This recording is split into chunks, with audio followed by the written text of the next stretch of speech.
I have come to Nashville in search of the Tea Party. I couldn't get in. They allowed some other media in.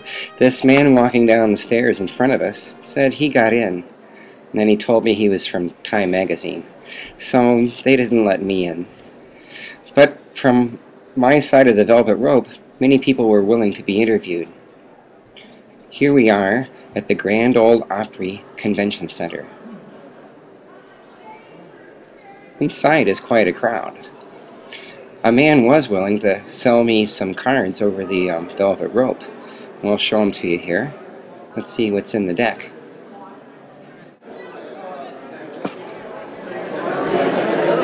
Ooh, we got a 3 of spades. Looks like Bill Clinton.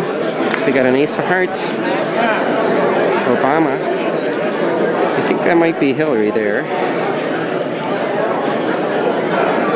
Pelosi, the CIA line, the Queen of Spades. Or is lost.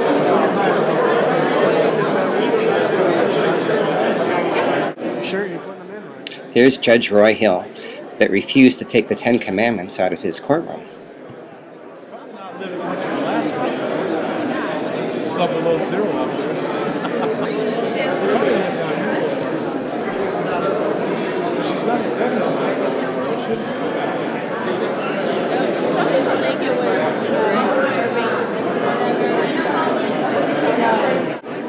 As I walk up to this guy, I tell him my mom used to have wallpaper like this. That's right. Yeah, it's sort of an old colonial drapery type material. No, I come out here for the fun. No, Do you think you're defining the Tea Party here at this meeting? I think that we are. I think that we're demonstrating that we all believe very, very deeply in our constitutional form of government, that we all understand that the power really is supposed to reside in the states, that we are expecting to elect in the future have constitutional conservatives elected to public office. We believe in the capitalistic system, and we have demonstrated as a nation to the world that there's no other type of society that can provide to the world what capitalism has. Here you have an opportunity to attempt and you have an opportunity to fail, but you have an opportunity to succeed, unlike any place else in the world. How about economics these days, though? It's pretty tough. Well, it is. What would the tea bankers do differently in our current administration when it comes to economics? We are not tea bankers. We're Tea Party. Okay, yes. And what we would advocate at the present time is a change in the tax system, because the tax system is very cumbersome for us to compete on a level field throughout the world. The fair tax, for example, is an ideal way to re-level the playing field and to make taxing fair for every single American. Is the fair tax the same as the flat tax? No, the flat tax is still based on your income. The fair tax is equal to every person. So everyone would pay X number of dollars? Sales tax is what it is. It would be a federal sales tax, and it eliminates 10 other federal taxes. And so it makes it fair to everyone, because presently our tax system punishes or rewards. And in America, it's supposed to be evil. Everybody equal. Everybody's supposed to be the same. Jack Smith, it seems like you've been talking this up for a while. You look pretty polished. Are you a politician? Where you live? No, I'm just a citizen. I'm a retired guy. I was in the travel business for 30 years, and so I've had my own. You learned to speak with people then?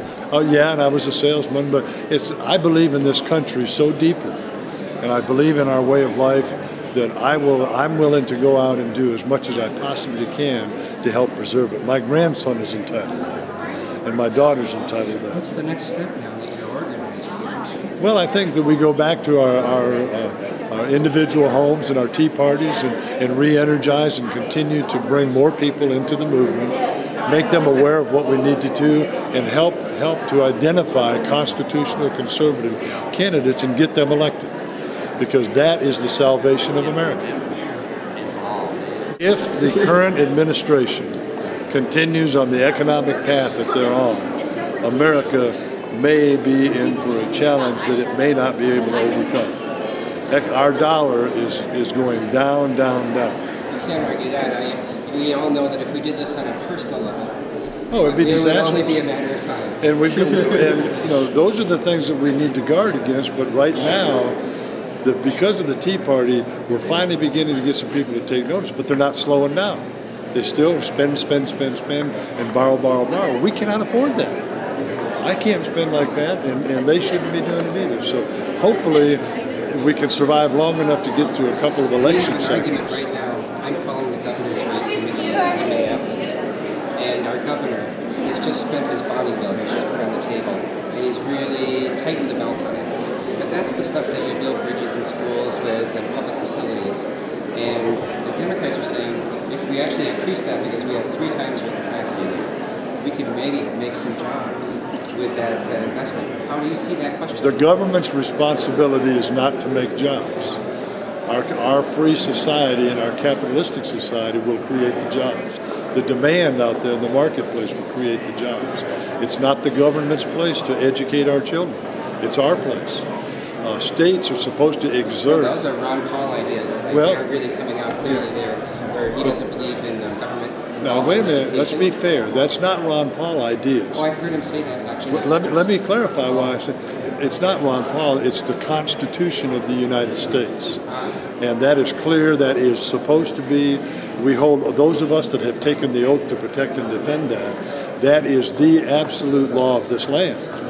And so it's not Ron Paul or any other individual. The Constitution is to be adhered to by everyone. Every judge takes that oath, every congressman takes that oath, every president takes that oath, every member of the military takes that oath. Jack Smith, what started the Tea Party? What was the taxing and spending?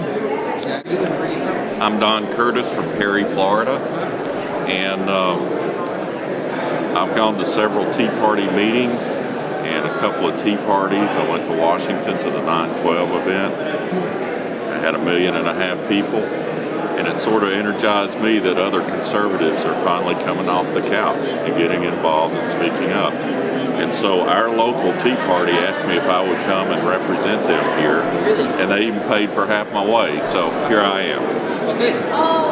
What have you seen so far? What sessions have you seen that interested you? Anything good? There's several good. I was pleased to hear that the Tea Party effort is not moving towards creating a third political party. I guess the thrust is to move the country and particularly the Congress back to center right. And I think that's where we need to be. Yeah, I am a Republican. And I think the day of having something that'll sound like an oxymoron, a liberal Republican, is over. Don't you also have the... Rally is here in spirit. I'm with Team Sarah organization, and the Susan B. Anthony list was the ones that started our organization. Where are you guys from? We're all over the United States, our group is. We have almost 67,000 members. I mean, 76, sorry, long day.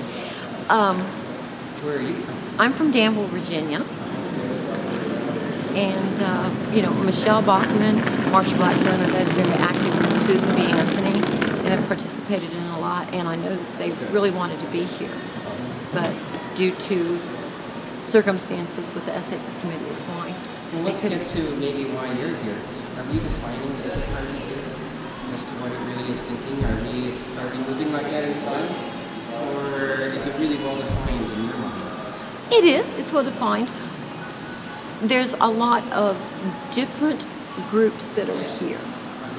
And, you know, this is part of it is to bring the groups together so we work together, which we are. Because there's not one leader, there's not one group that's a leader. We all are working together. I think you're much more powerful when you communicate with your peers. You do.